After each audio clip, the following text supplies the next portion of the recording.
Pernah nggak sih Anda ngerasa kayak ada dua pikiran yang beda di dalam kepala Anda? Nah, kali ini kita bakal selami salah satu eksperimen paling aneh, tapi sekaligus paling mencerahkan dalam sejarah ilmu saraf, yaitu sains tentang otak yang terbelah. Coba bayangin ya, ada seorang pasien, sebut saja N, yang tiba-tiba aja ngakak pas lihat sebuah gambar. Pas ditanya kenapa, jawabannya aneh banget.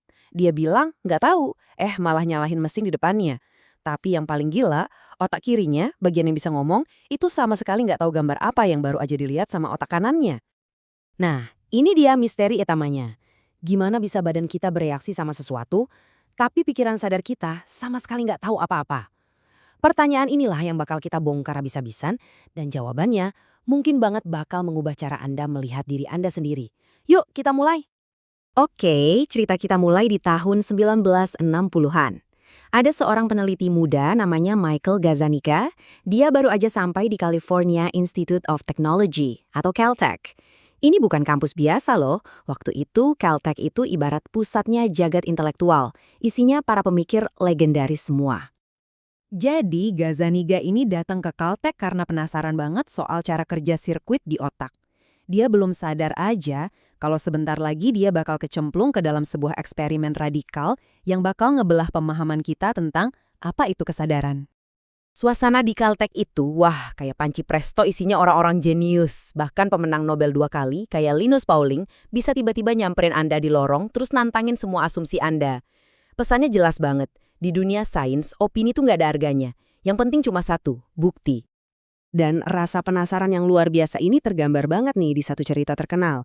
Bahkan fisikawan sekelas Richard Feynman aja sampai ikutan penasaran. Lelucon dia soal jabatan tangan pakai 2 tangan itu bukan cuma bercandaan iseng. Itu ringkasan jenius dari pertanyaan besar yang menghantui mereka. Kalau otak dibelah, apa kita jadi menciptakan 2 orang di dalam satu kepala? Oke, sekarang kita masuk ke inti sainsnya. Selama bertahun-tahun, orang-orang ngira kalau motong korpus kalosum, jembatan saraf super tebal yang nyambungin 2 belahan otak, itu nggak ada efeknya sama sekali. Tapi Gazzaniga dan mentornya, Roger Sperry, yakin banget, itu nggak mungkin bener. Coba deh, anggap otak kita ini kayak duo dinamis. Di sebelah kiri ada si juru bicara. Dia yang analitis, jago logika, dan nguasain bahasa. Terus di sebelah kanan ada si seniman sunyi. Dia yang intuitif, jago ngenalin wajah dan emosi, tapi nggak bisa ngomong. Biasanya mereka ini kerja bareng dengan sempurna. Eksperimennya ini sumpah cerdik banget, padahal kelihatan simpel.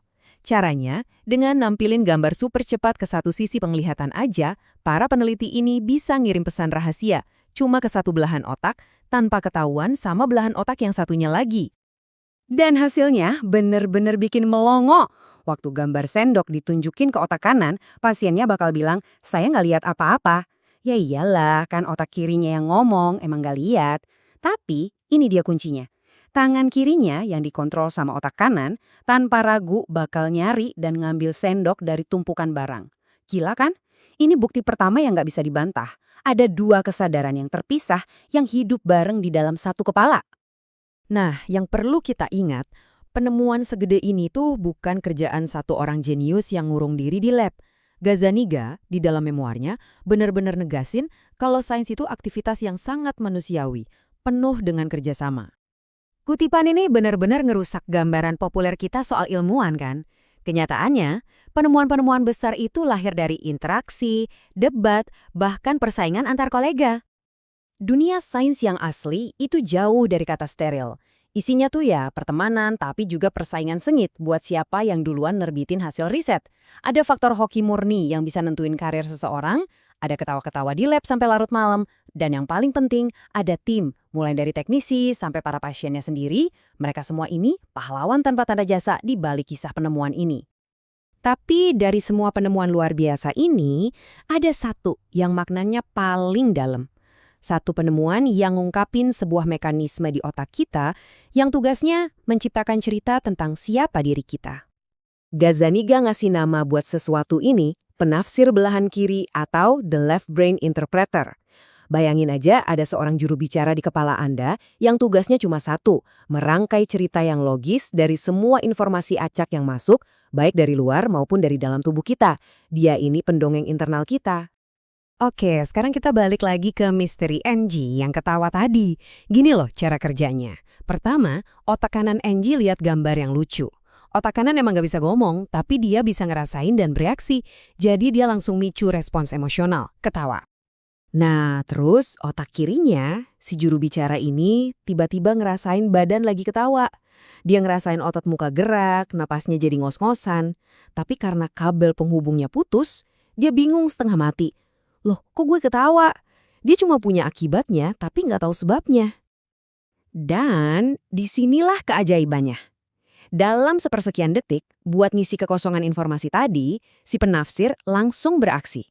Dia nge-scan lingkungan sekitar dan nyiptain penjelasan yang paling masuk akal saat itu. Oh, pasti gara-gara mesin ini lucu. Penting banget nih buat dicatat. Dia itu nggak bohong. Dari sudut pandang dia, cerita itu ya emang kebenarannya. Dan ini dia bagian yang mungkin bakal bikin kita semua mikir. Proses ini bukan cuma terjadi di pasien otak terbelah. Otak kita semua ngelakuin ini setiap detik, setiap hari. Otak kita ngambil ribuan kepingan data, tindakan impulsif, perasaan yang nggak jelas, sensasi tubuh, dan dengan mulusnya ngejahit semua itu jadi satu cerita utuh yang kita sebut aku.